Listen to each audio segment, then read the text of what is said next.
What were you saying, NoAvail? Nice to hear from you. Well, you mentioned me in the video because of some weird comment that you got. You said a lot of stuff, so I thought I'd make a video response instead of a long comment. Apparently I'm more personable in video than in comments. That's my bad. We'll get to it. But let's see what this weird comment said first.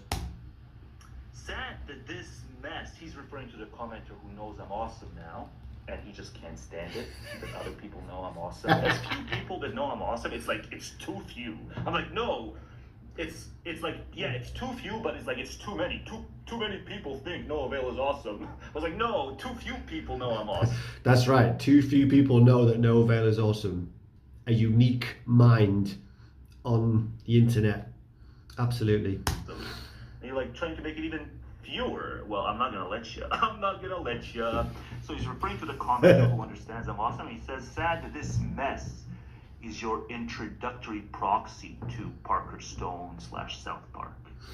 But then it's there's just a lot of just a wild brain. Just a wild brain, but this is the wildest thing. By the way, you better fucking watch this entire video this time. I know you didn't watch that last video that I made for you. Fair enough, it is a bit rambly. But as I recall, it did get better towards the end, so it's a shame. It's not worth it now, like, but yeah, you better watch all this one. I'll try and make it shorter, okay? You know what? I'm out of space, so I'm just gonna read it in an audio from here on out. Because this is non-audio and it's bringing this kid into this.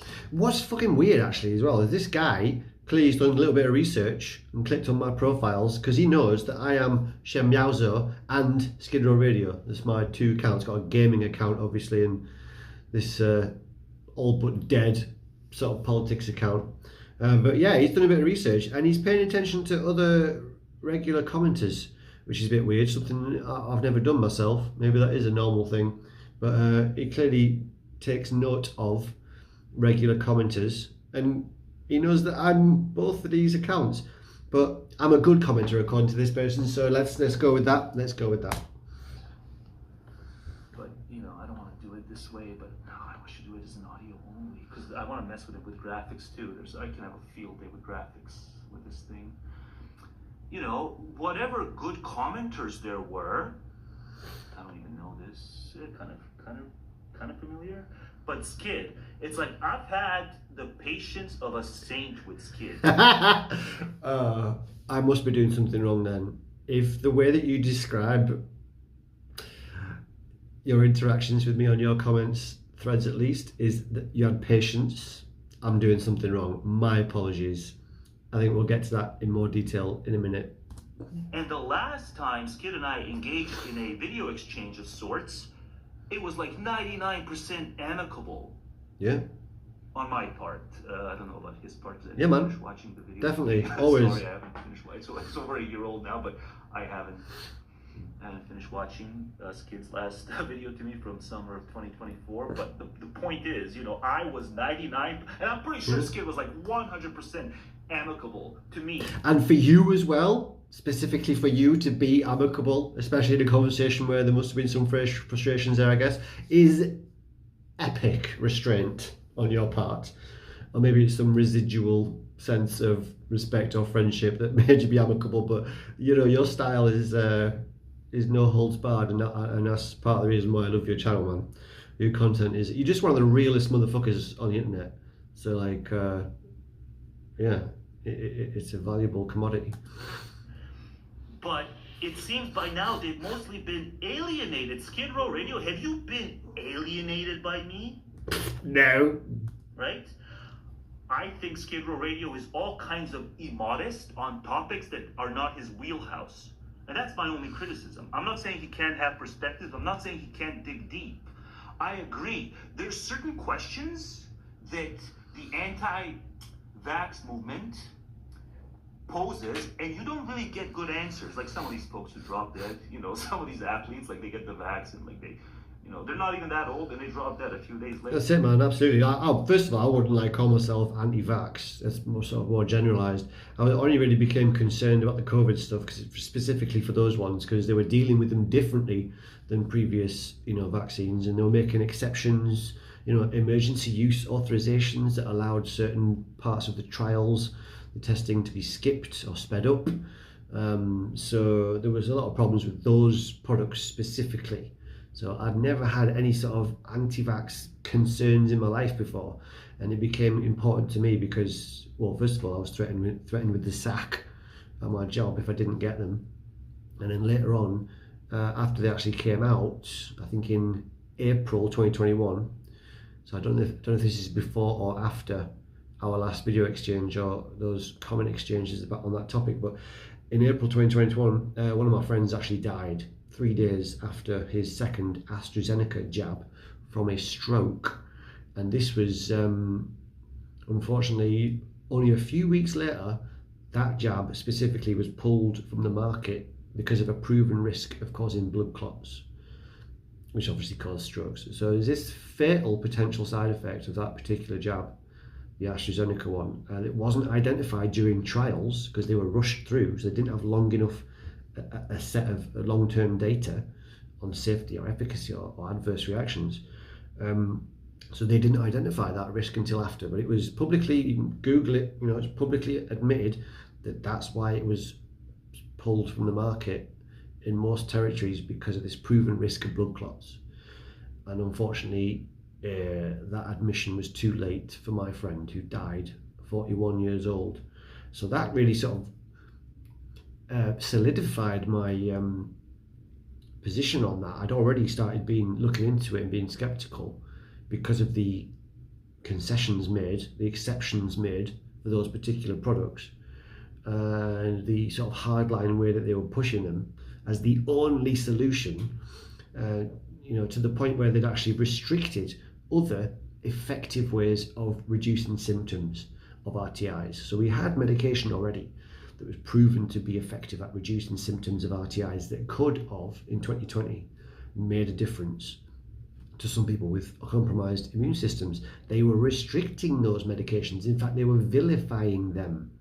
Of course, high profile one is ivermectin, previously a Nobel Prize winner for a different application, but it had been noted previously already that that medication, that Nobel Prize winning medication, had other applications, one of them being reducing symptoms of respiratory tract infections. But they demonized that medication because they were trying to create a clear runway for the emergency use authorizations of these new patentable jabs. So, you know, you can't make money off ivermectin. It's out of patent. It's cheap as chips, readily available, easy to make. But those EUAs, emergency use authorizations, relied upon they were only valid because of the argument made that there was no other pre-existing effective medications. So that's the only way that those rushed licenses were valid, because of this false notion that there was nothing else available on the market that could help with this situation. So they didn't even mention vitamin D in 2020, for fuck's sake. I mean, it's not a magic bullet, but it certainly is known to have a very high correlation. You know, people with vitamin D deficiency, there's a very, very high correlation with people that are susceptible to RTIs and symptoms from RTIs. So, yeah, that was about making money. That was about making an exception for these new patentable products. Obviously, Big Pharma has a huge influence over US politics in particular, but elsewhere as well. Obviously, you know, there's an issue with the regulators basically being owned by the industry. So, you know, a lot of corruption there, really. Pfizer holds the world record for the largest fine ever given out for lies about trial data. 4.2 billion, I believe, something like this. So, terrible track record, trying to manipulate the market to make sure that their new products would be the only things used across the world for this supposed unprecedented health risk posed by this new strain of a coronavirus, which of course wasn't unprecedented at all. My issue with that whole situation was that it was clearly exaggerated. Like, I'm not saying there was nothing there. I'm saying that there is clear, it's just obvious, and we can go down the list of evidence, that they exaggerated the risk of that strain of coronavirus for political and financial ends.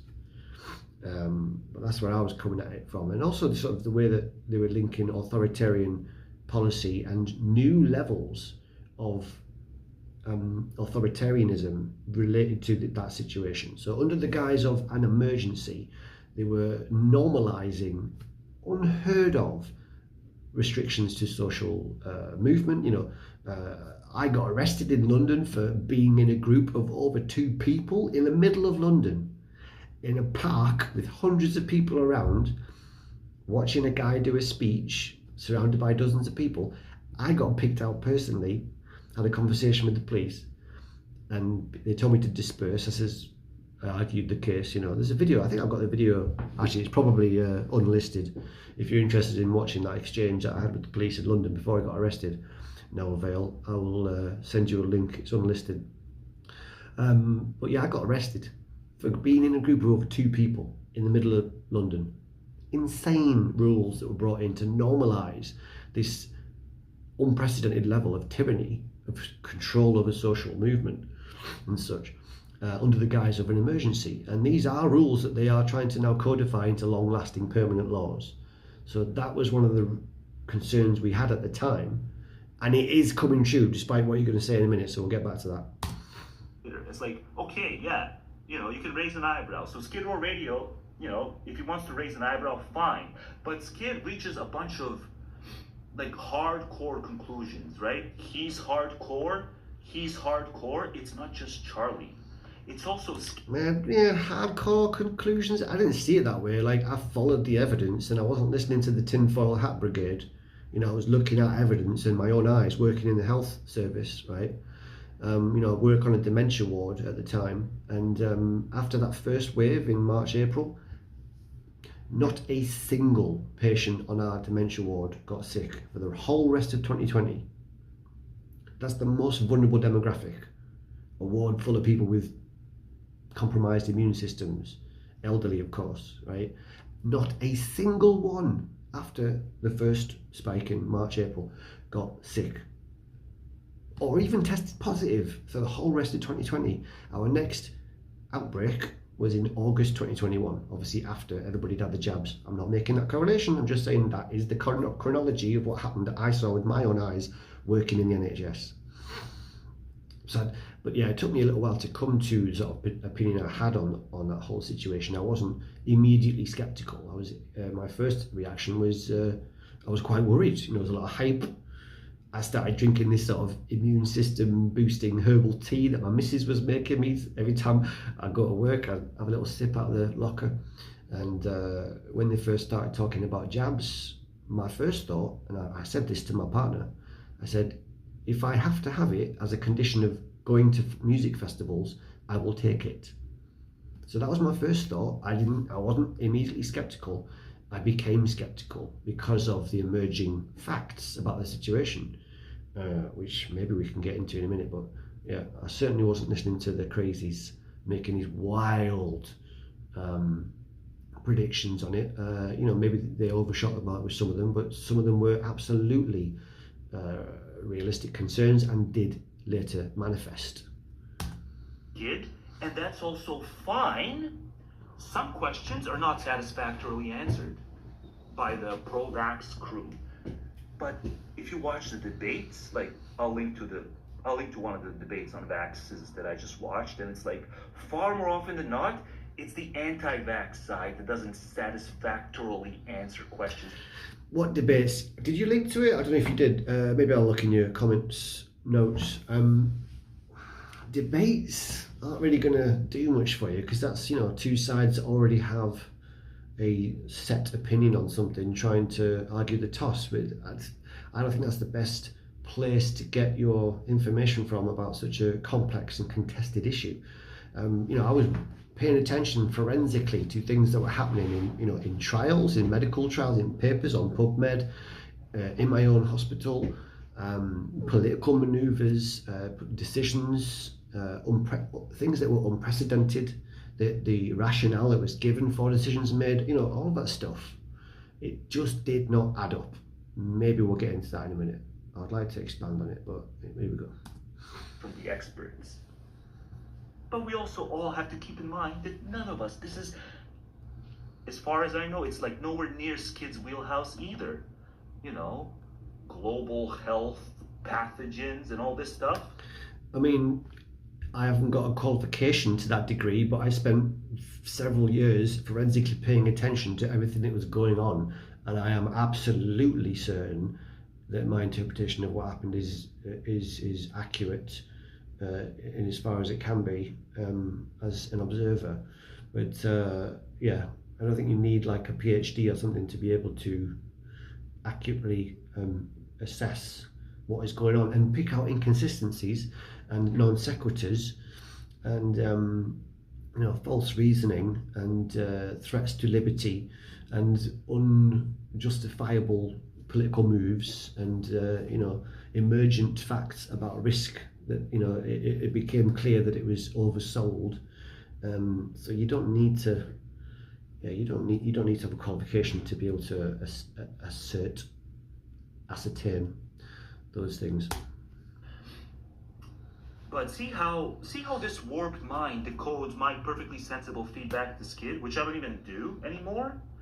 It seems by now that they've mostly been alienated by the OP's inability to at least meet a reasonable disagreement halfway on evidential terms, unfortunately for the OP. And he's stupid too, because I'm not the OP, fucking retard. It's the commenter you're dealing with now. You're replying to that's the OP. It's just because it's my video doesn't mean I'm the OP in the thread, you numbskull. The OP's inability to at least meet a reasonable disagreement halfway on evidential terms. Yeah, so Skid Row Radio, have I ever mistreated you lately? Like the last, like, you know? No way, man. I'd say I can't think of any instance where I've felt you've mistreated me. And I think that usually if you've ever had a sort of, what's the word? Confrontational is probably the wrong word. If you've ever had a sort of irritated response to me, it's probably usually my fault. Like you'll say in a minute about these sort of drive-by one-line comments that I've left at times, and yeah, I can see how that might be irritating. You've made like this really long, like complex video talking about things and put a lot of effort into the presentation of it and the liner notes, and you obviously, you know, a lot of thoughts got into it, and then I'll just come by and go and it might come across wrong, not as I intended. So I could say some of that frustration is probably my fault, so I apologise for that. No, I've never felt alienated or that you've mistreated me in exchanges. Your approach is refreshing. It's one of the reasons that I still, you know, watch your channel. You know, I like how you think, I like how you talk, even though sometimes it's on topics that I'm not particularly interested in, which is probably why I don't spend longer engaging with the totality of your uploads, and I might just leave a comment based on one of the topics that you briefly touched on because it's something that I'm specifically interested in, and I want to let you know that I'm still watching. You know what I mean? I'm still here. You know, despite the fact that we don't talk like we used to. There's got to be a song called that. I don't know. Yeah, I just want to check in. You know, I'm here. I'm watching, but not everything you talk about is of interest to me. So I can't fake a comment with loads of responses to things that I have no interest in. But I'm sure you appreciate that. 3-4 years. Have I ever mistreated you in the last 3 or 4 years? No, I've been nothing but patient. You kind of shove your crap, you know, and like the last time you shoved the anti-vax, you know, thing, anti-vax one-liner thing in a video of mine. I was playing from Orwell, and it had nothing to do with vaccines, and it had like at least 10 fascinating things in that segment you could have replied to. 10 fascinating things you could just riff on, and we can riff on them back and forth, but you insisted on bringing up the one thing that like the whole video had nothing to do with, which are the vaccines. And so it's like, yeah, a little obsessive, a little unable to get over it. even though so many of the most hyperbolic and really histrionic predictions, the lockdowns are going to be permanent.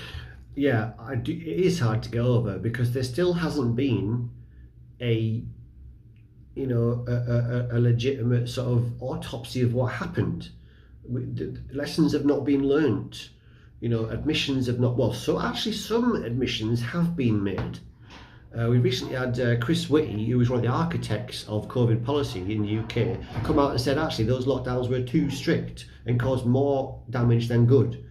So yes, some admissions are starting to come out, but there hasn't really been a widespread sort of autopsy of that situation, and to hold account the people that made the decisions that really need to be answered for. I am not over it, because I am concerned that was a dress rehearsal for a much more permanent set of changes to how society is controlled, basically. And we are seeing plans already put in place.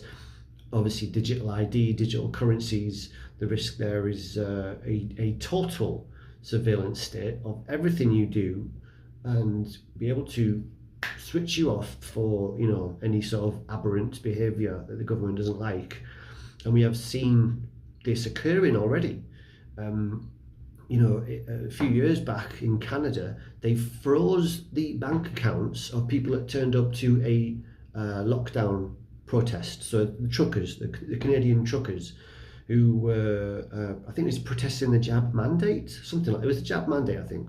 Anyway, protesting it, and their bank accounts were frozen for joining a protest to protect their rights, their bodily autonomy. Damn it, I had to pause for a meeting at work and it did not let me save, so I'm gonna have to edit this together later, which is really bloody annoying, but here we go, let's continue.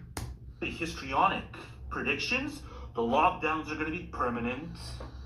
COVID passports going to be permanent.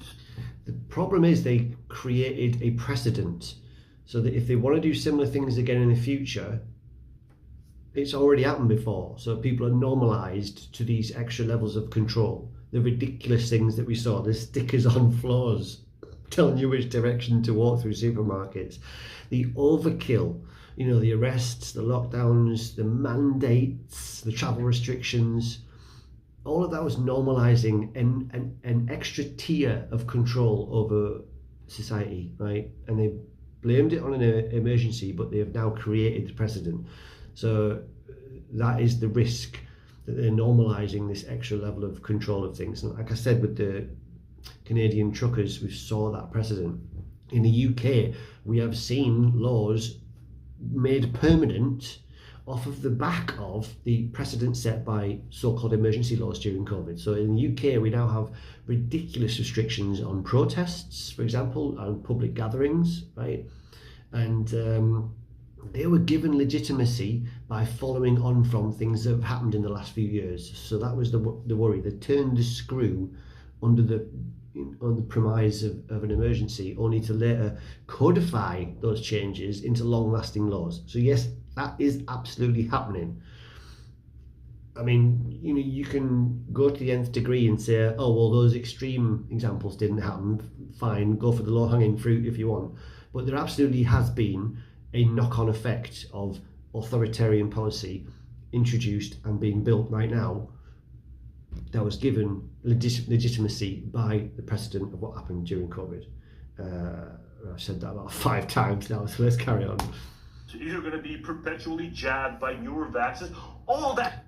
Digital ID is the risk. This is the numero uno, sole focus of the globalists. And I don't care what that even sounds like, because it absolutely is true that there is a consolidation of power, wealth and decision making to a very, very tiny number of people, ultimately, that operate supranationally, away from, above, beyond the accountability of any sovereign electorate that really control things. So of course you have this consolidation of power in the corporate world. Of course you have BlackRock, Vanguard and State Street, I believe. So essentially 3 companies that own the vast majority of other companies in the world.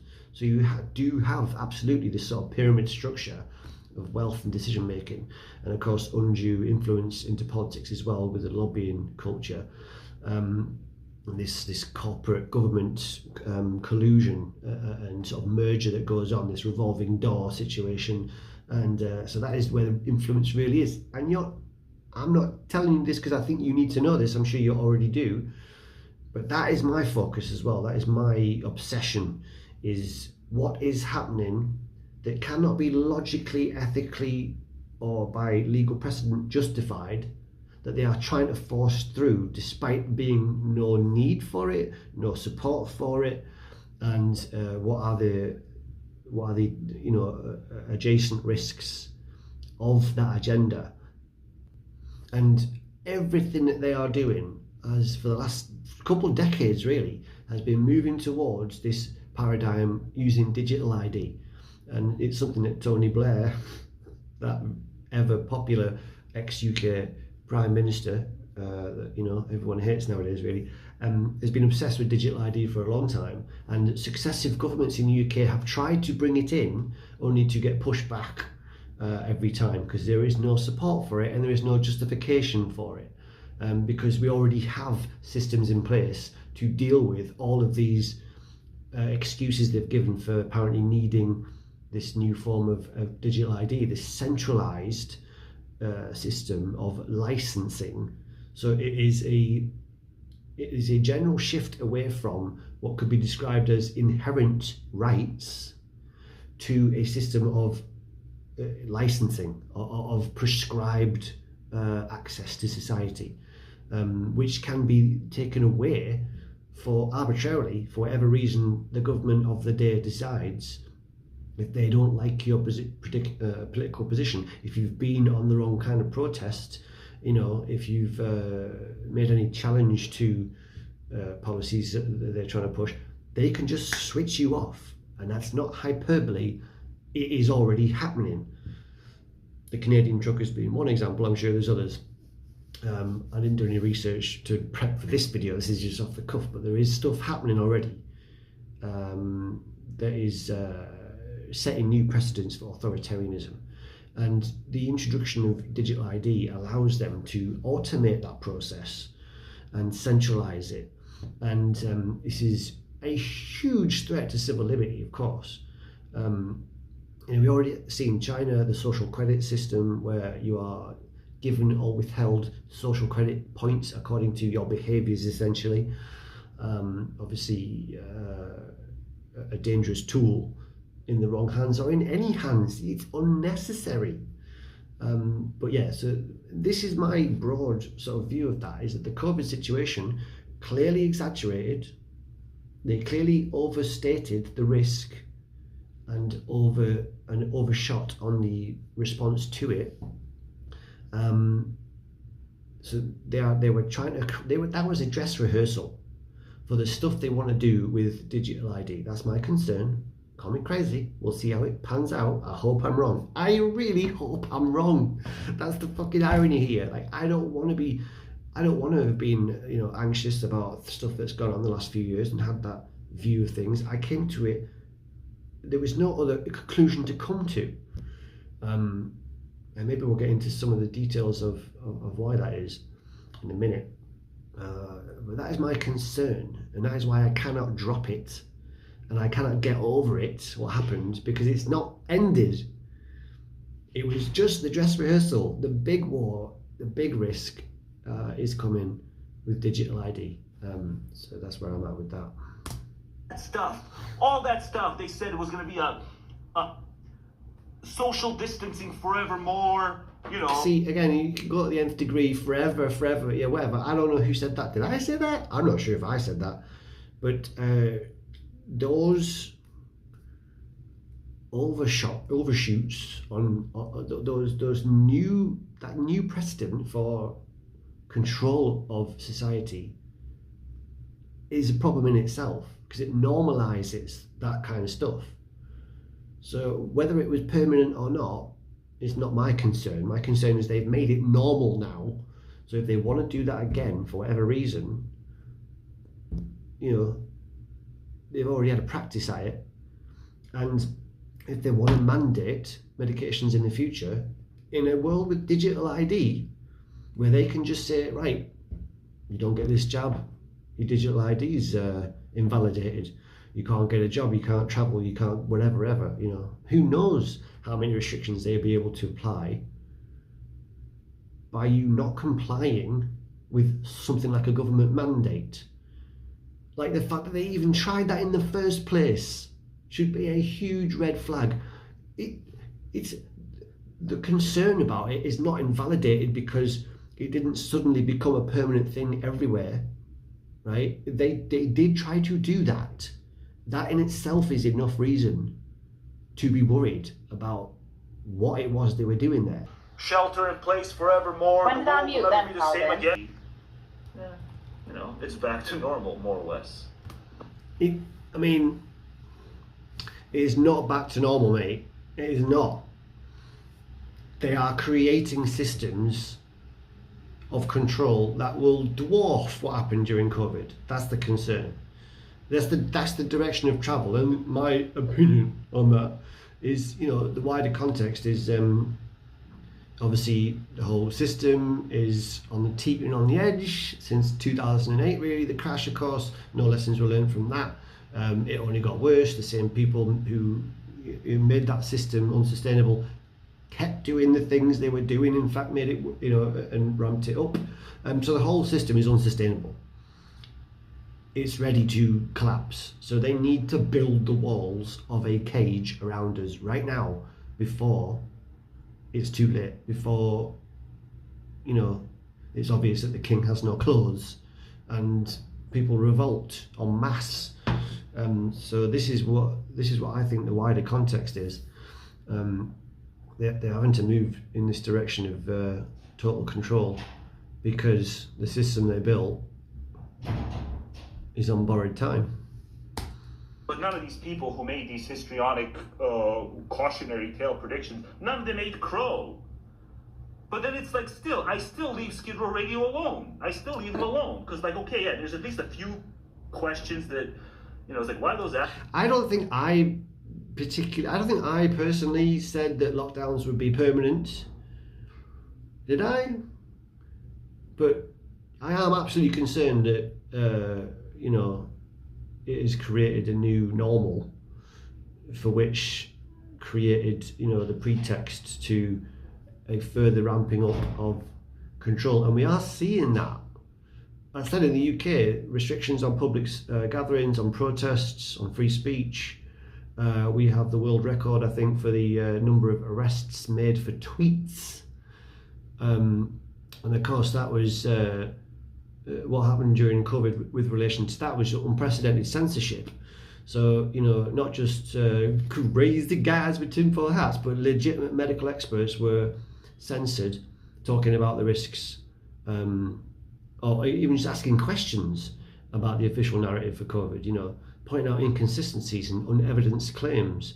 You know, people were taken down. And you even had some defectors from the pharmaceutical industry speaking about this censorship, and including Mike Yeadon, who was an ex-Pfizer CEO, who left the company and spent the last few years talking about some of the false claims made by Pfizer in particular, and some of the pharmaceutical companies as well in relation to the jabs. Then you had Robert Malone, who is one of the inventors of the mRNA vaccine platform.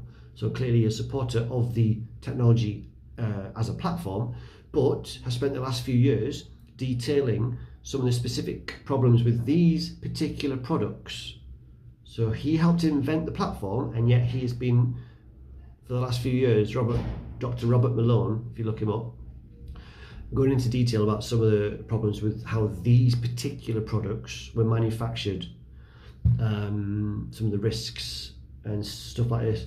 So there was a huge censorship. Like, I lost 7 channels on TikTok. That's where I've been recently, the last few years. I lost 7 channels on TikTok just for speaking about these issues, and I wasn't saying anything, you know, wild. Quite sober observations in the main part, and asking questions and stuff. And these were agreements between government and social media platforms that were extra legal.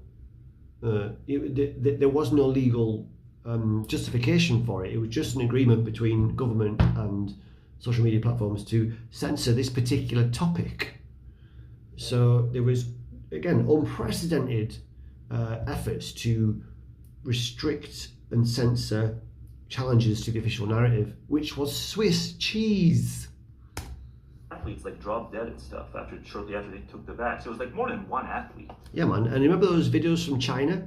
When it first kicked off in 2020, and those videos from China of people dropping down dead in the street? That never happened again anywhere else. That was your first red flag. And yeah, what a circus. But okay, still fine. I'll leave Skid alone. Let him believe what he wants. Yeah, and I'm right. And we can get into specifics if you want. But 100%, unfortunately, I am right. I wish I wasn't. But they definitely did oversell the risk of that particular strain of coronavirus. They definitely did restrict safe and cheap alternative treatments that would have helped. There definitely was no logical or data-driven justification for lockdowns. In fact, they may have been detrimental for various reasons. Mandates, of course, jab mandates, no justification for that legally or ethically. Of course, we hung Nazis at the Nuremberg trials for mandating medical interventions. So it's within the same realm of things that the Nazis literally did, that we hung them for at Nuremberg. So, you know, to violate body sovereignty, you can't really get any more egregious attack on human rights to say that you don't get to decide what goes into your own body. If you refuse this thing that I'm telling you you need to take, there will be repercussions. You won't be able to work, you won't be able to travel, and various other that was a real thing. Like, that's mental. And that's before you even address the fact that those jabs did not prevent transmission. So even the wafer thin justification that they gave for mandates was irrelevant, was redundant, was a false claim. Because you can't say, oh, you need to mandate all these jabs for health workers to protect patients when the jab does not prevent you passing it on, right? To the contrary, actually, you might find statistics that show that, you can find statistics that show you are more likely to test positive if you've had the jab. But that might be a statistical anomaly because people who took the jab are also far more likely to be testing themselves regularly, you know. So people that didn't want the jabs at all are not doing tests. Back in the day, they were not, you know, they didn't care. They got poorly. If they got poorly, oh, in a few days I'll be better again, just like a fucking flu, right? If you have a functioning immune system, this thing was not a threat. But yeah, so maybe that could be a statistical anomaly based on the people that are more likely to be taking tests in the first place. But yeah, and certainly, in fact, I did a freedom of information. That's why that thought was in my head. I did a freedom of information request to my NHS trust that showed 3 times as many positive tests were found in people that had had the jab than in people who had not. Again, could not be a direct correlation because there's certainly a high number of people overall in the trust that have had the jab. But the point being, it did not stop you becoming symptomatic or being infectious. So there was no logical justification and certainly no ethical or legal precedent to justify a mandate in that way. So that was a huge red flag, and it's why I became obsessed with the topic, because that was my job on the line.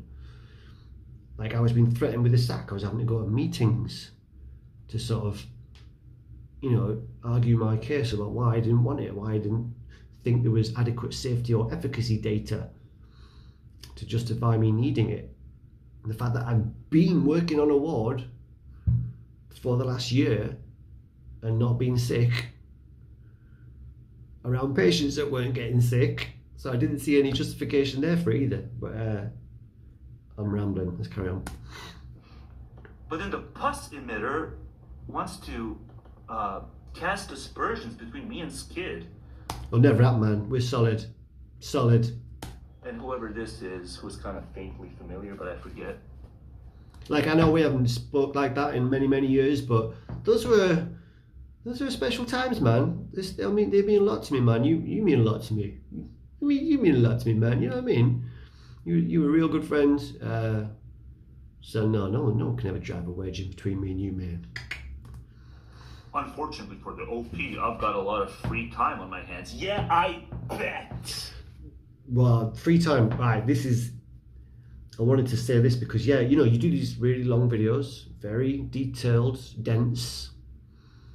Again, a lot of the time talking about topics that I might not specifically have that much interest for, which is part of the reason why those flyby one-line comments I've sometimes made. I don't think that was the norm though, was it? I think usually my comments are a bit longer than that. I don't think that's indicative of my overall commenting habits on your videos. I hope not.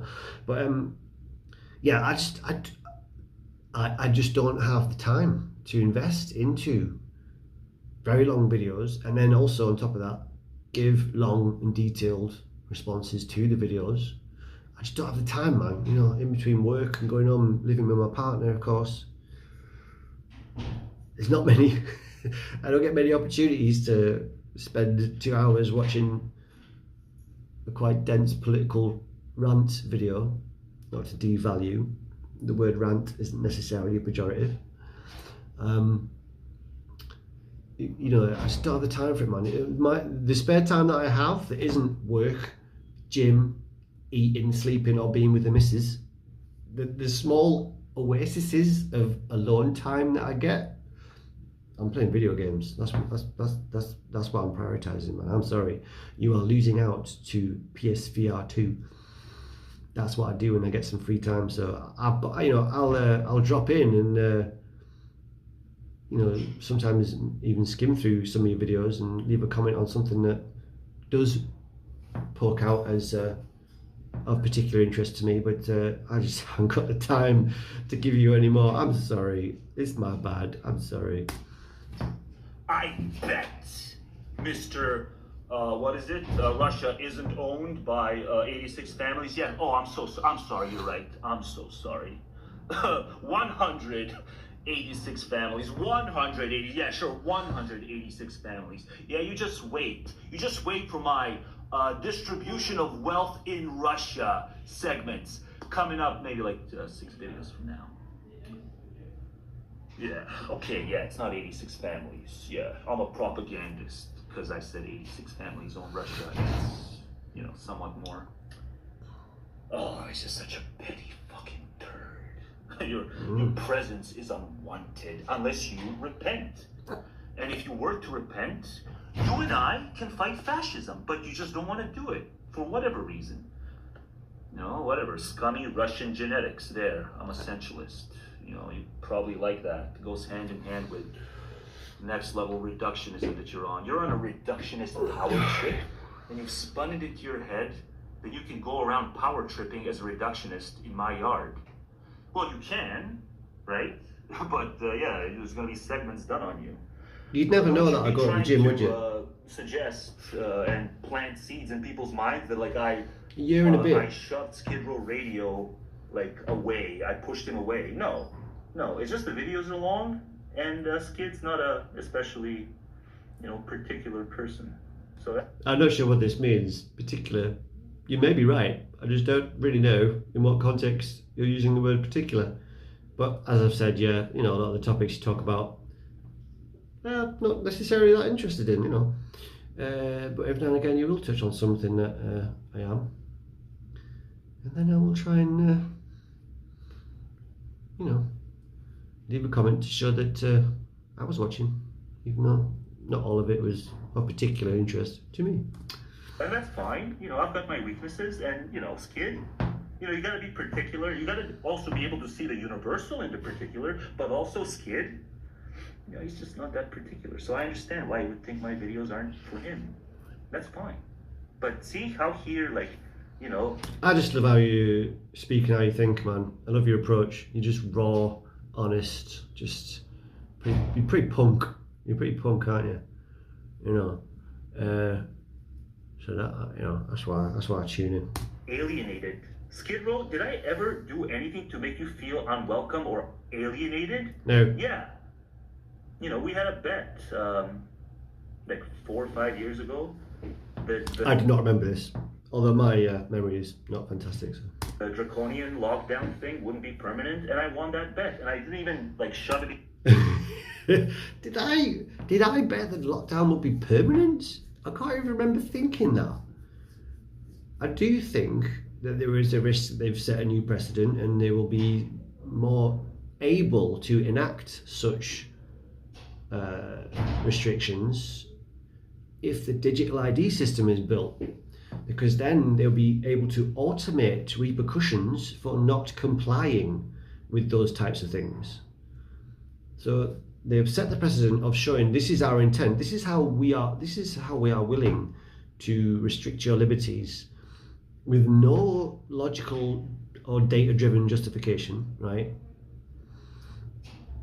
Just because there was something else going on, it wasn't about public health. Are we really supposed to believe that these sociopathic capitalist governments that we all know are corrupt and fucking evil, right? Do we really think that they were willing to risk crashing the global economy to save a few elderly people?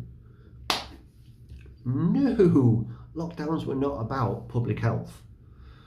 It was a massive transfer of power and wealth. Of course, the only sort of companies that were able to weather the storm effectively were the huge companies.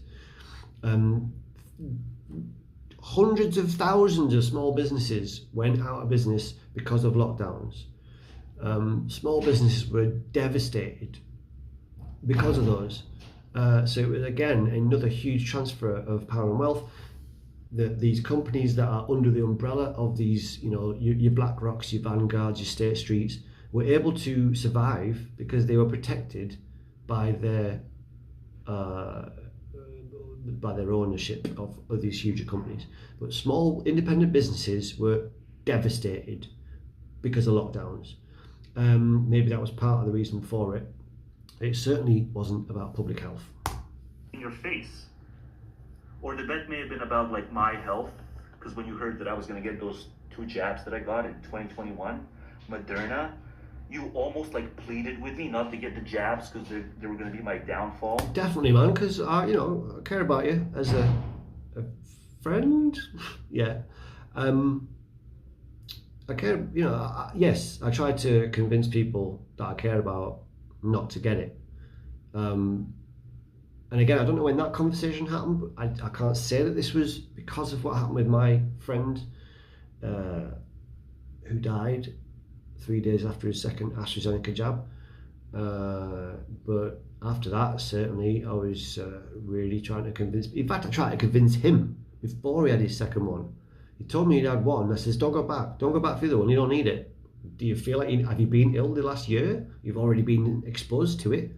You've already got T-cell immunity through exposure, which is a much broader immunity to the whole genome of the virus, whereas the jabs only ostensibly give you protection based on the spike protein, which is a tiny part of the overall genome of a pathogen.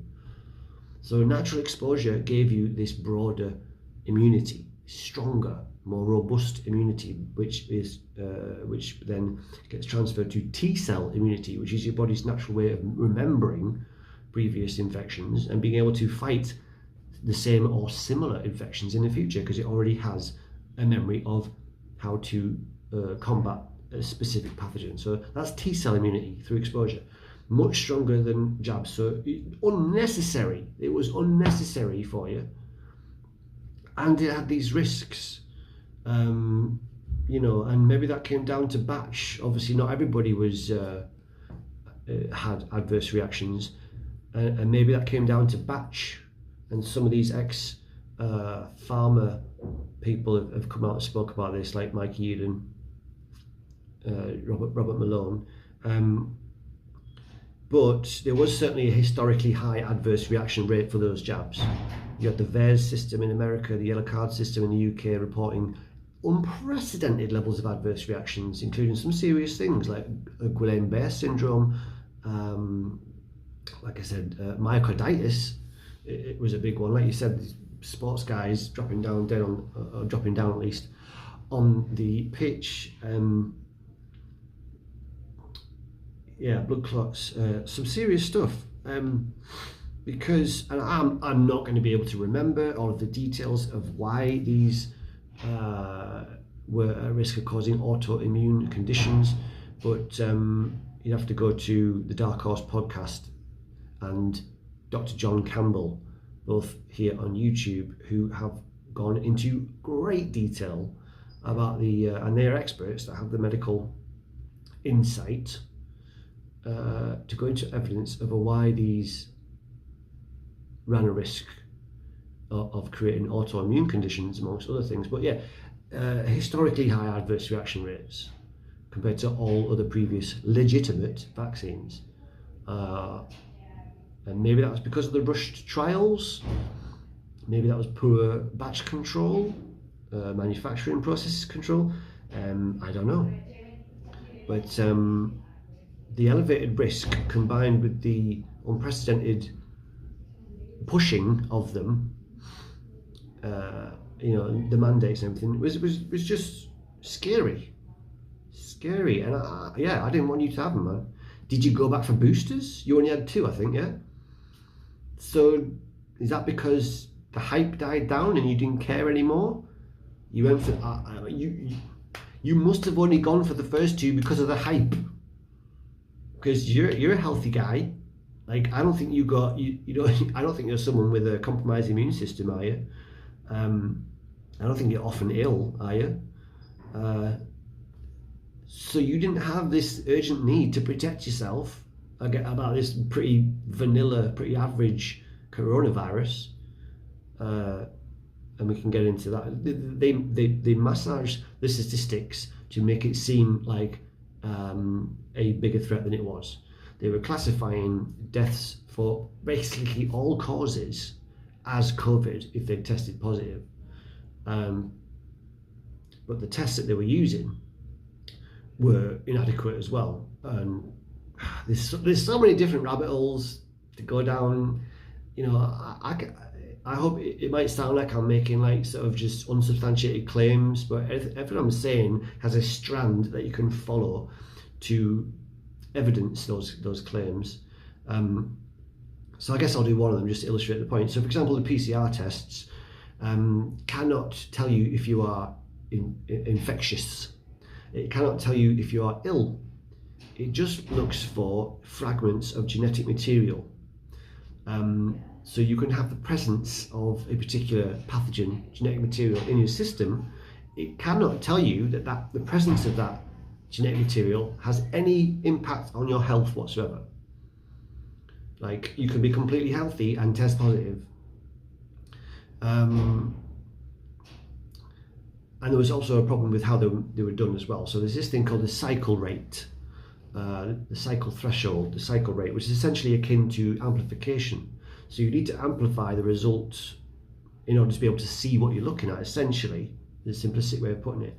And if you amplify it too many times, just like amplifying a sound too many times, you will get distortion. Or, zooming in on a picture too many times, you will get distortion. And then you were able to, and as a consequence, they were identifying similar genetic material as SARS-CoV-2, but it may have been something else. In the UK, flu disappeared for a whole year. Statistically, according to stats, flu disappeared for 1 year and then came back again the next year. Obviously it didn't. What was happening, you had systemic misdiagnosis, and anything that was similar or had a similar set of symptoms was being classified as COVID. And that comes as, flu, sepsis, norovirus potentially. There's various other illnesses that have a very similar list of symptoms. And especially in the care homes, they were all getting put down as COVID. That was government order to log as COVID based on symptoms.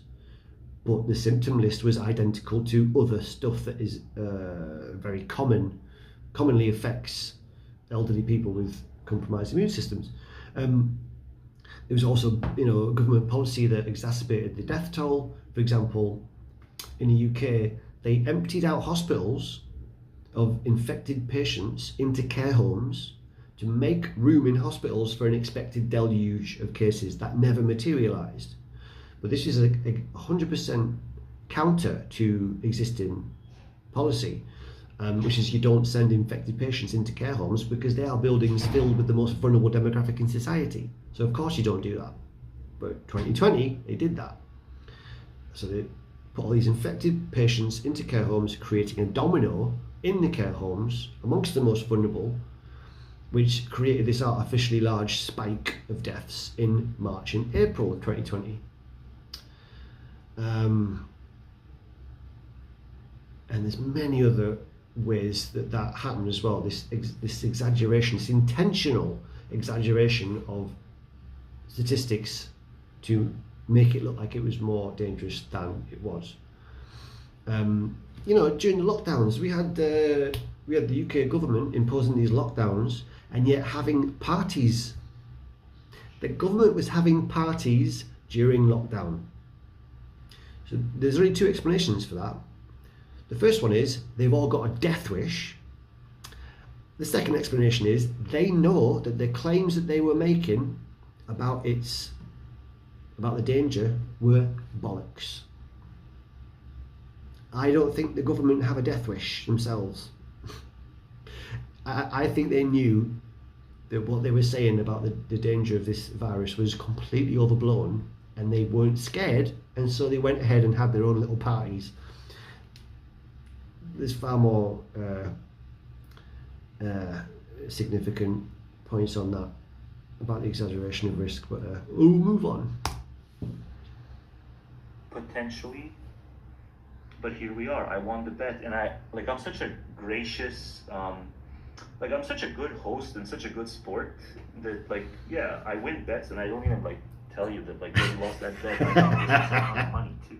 So I've done the opposite of make Skid Row Radio feel alienated. But certain people is not only hard of hearing, but also hard of basic memory, or they're just that thirsty. They're just that thirsty for you to waste time on them. But I know your quantity. You're a known quantity. Yeah, that's a weird comment to leave, isn't it? That he's somehow kept a track over the years of my commenting on your videos from both accounts, and then somehow drawn a conclusion. Have I started to comment less often? I don't know. It depends on what you're talking about. Sometimes I won't. If it's stuff that's just going, there's just not, US politics, the minutiae of US politics, this Dems versus Republicans, it's boring to me, really, the topic, not your take on it. You always have insightful stuff to say, but yeah, it's kind of weird that he's somehow kept a track of my commenting on your videos and drawn a conclusion that I must have started to comment less frequently because I feel alienated. Very weird. And not the case at all. Not dealt with your kind before, right? Yeah, free time. You just want to do what pensioners back in Eastern Europe did when they would play chess with each other. I don't know if that's the end. I've got another video. I've got another meeting at work. Got paused. It was ostensibly about chess, but it was just so they can all fucking just call each other clueless all day while they're ostensibly. This might be the end of chess, but no. The bit about me. I don't know. For years on end, it was these same few dozen. My gramps was one of them. These same few dozen pensioners who would gather in the park, play chess with each other, but also talk a lot of politics. And just most of the time, more often than not, it was just them saying, "You are 100% clueless. You know nothing about the world." But then I'm even as an 8-year-old, I'm in the park and I'm like, why are you guys still talking to each other every single fucking day if you all think you're absolutely cognitively worthless? And there was never an answer. So yeah, it's kind of the same thing because it's just an Eastern European thing. you know? If you don't like it, you don't have to watch it. But yeah, as you can see, as you can see, and I can attest, OP is not going to be on good terms with anyone not sucking up to him 90% of the time.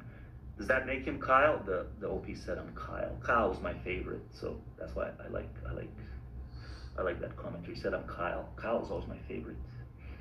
You know, even though he was Jewish. I go to the discursive Mr. Garrison with a Mr. Shoving our nature handbook. Yeah, okay. Garrison did some cool things during the show's run. Yeah, sure. I can be Garrison, but you know, I ain't no you know, I don't crave schlongs. So yeah, sure, I'll be Garrison, but I don't crave schlongs. But hang on, you left more, but in audio format because you left so much pus, man. Creatures of pus and just. I don't know, I think that's probably the end of it, but yeah, I mean, yeah, the COVID stuff, yeah, I did get fully obsessed with it because it's really significant, man, you know. The direction of travel that it enabled is fucking worrying. And we absolutely are seeing long-term laws, you know, being implemented and controls on society and plans for further controls that were given precedent by the unprecedented things done during COVID. You know, to me, it's like they were testing the waters to see how much people would fall in line with unreasonable requests. And unfortunately, most people failed that test. Most people were not able to think critically enough about it to realise they were being played on that scale. I mean, even yourself, you got 2 of those jabs. Pointless. For various reasons, you know, the fact that you're already a healthy fella anyway, you'd spent a year during 2020, no doubt, in the presence of other people, maybe you even got sick at some point during that time, and if you did, you will have developed natural immunity through exposure. So there was no point having the jab. But yeah, even you fell for it, man. I did initially, the first few weeks, like, whoa, this is crazy, what's going on? But I guess partially from working in the hospital and seeing that what I saw with my own eyes did not correlate with what was being told us, caused me to be very skeptical of it. Obviously, I was already skeptical of government and big business, obviously. So I mean, that should be our default position. If all of a sudden the most powerful governments in the world and the most powerful companies in the world unite on this bizarre path, right? Your default position should be suspicion. What is going on? What are they really trying to do? What is this really about? So a lot of people failed that test, going around wearing masks whilst driving it on their own. Like, just a complete lack of critical thought. Well, yeah, this has gone on long enough, and hopefully you've made it to the end. I'm sorry for the repetition and any redundancy, but hopefully there's something useful. I want to finish with just, I asked ChatGPT a while ago, what big issues relating to COVID the UK COVID inquiry is not addressing. So this has been a complete whitewash. The UK COVID inquiry is supposed to be an autopsy of what occurred, but it is a whitewash. And this is what ChatGPT said about it. So things that it's not covering: vaccine safety and adverse effects. It's not even bothered, not even looking at it. The inquiry so far has focused more on vaccine rollout logistics and hesitancy, and not long-term safety concerns, of which there is a plethora of evidence, including the VARs and yellow card adverse reaction reporting systems. Number 2, censorship and free speech. It says there's growing public interest in transparency around how dissenting views were handled, but this hasn't been a main topic in inquiry hearings. Alternative treatments. Inquiry has not examined whether viable early treatments were dismissed or suppressed unfairly. Very important. Like, we didn't give out these cheap, easily available medications that might have helped things in the period of time where we're telling everybody to stay indoors because it's so fucking dangerous outside. It doesn't correlate. What they did does not correlate, right? It doesn't make sense. They're telling us it's a super, super scary situation where you're so dangerous you can't even go and visit your own grandparents, and yet they're not only ignoring but restricting proven safe meds. Come on. Number 4, financial and corporate conflicts of interest. The role of lobbying, revolving doors and profit motives in pandemic policy remains insufficiently explored. Of course, there was a big scandal in the UK about the what's it called? Personal protective PPE, personal protective equipment, PPE stuff in the hospitals, and contracts given out. But that's the tip of the iceberg in terms of financial and corporate conflicts of interest, and I've talked a little bit about that already, I think. Number 5, PCR testing and case definitions. Inquiry has not significantly questioned whether inflated case counts or overly sensitive tests drove disproportionate policy responses. All of the policies that were implemented were based on statistics from those tests, which weren't worth the paper they were written on, right? They couldn't tell you if you were sick, they couldn't tell you if you're infectious, they couldn't tell you if that genetic material was still or had ever had any impact on your health. They were completely redundant, and yet all of the stuff that was done was based on those statistics. Lockdown harms. Critics say the inquiry underestimates the social, mental health, economic and educational damage of lockdowns. That is only just now starting to be acknowledged by some government advisors. Number 7, role of global institutions. The influence of the WHO, the WEF, and yes, the Bill Gates Foundation on UK pandemic policy is not being critically examined. So, Bill Gates is like a flash word that if you even mention his name, certain people will disregard anything you say after that. But it is absolutely the case that the Bill Gates Foundation was pivotal in conversations around COVID responses. And who voted for him? Like, how is that a thing? Money talks. Tale as old as time. But yeah, the WHO, the WEF, again, not accountable to any electorate, not a democratic organisation. Neither of them are. And they got everything wrong. And yet, the WHO has given itself new powers to be sole arbiters of what constitutes a public health crisis in the future, and what responses should be to said supposed public health crisis. So the undemocratic, unearned authority of these organisations is a problem. It is circumventing the democratic procedure of sovereign nations to decide on what they should do in a given situation. Number 8, digital ID, surveillance and civil liberties. The inquiry isn't addressing how pandemic measures might have advanced long-term surveillance on ID or ID infrastructure. Vaccine passports and digital tracing systems have civil liberties implications, but these issues are seen as peripheral in the inquiry. So that's coming from ChatGPT, so it must be true, Oh man, this is way too long already. So I'm going to stop here. But nice talking to you. I'm sorry it's about the same topic again, but you did mention it, and I can't let it lie. I am still obsessed with that topic because it links to everything. It is a window into the ubiquitous corruption and control that is currently shaping the world.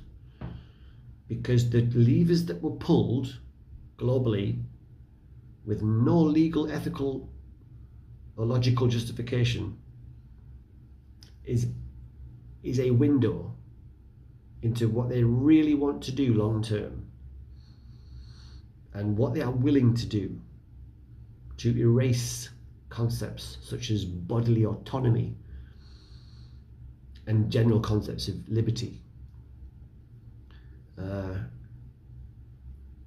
Yeah, and it's a problem. Anyway, I'm going to stop now. All right, cheers. In a bit.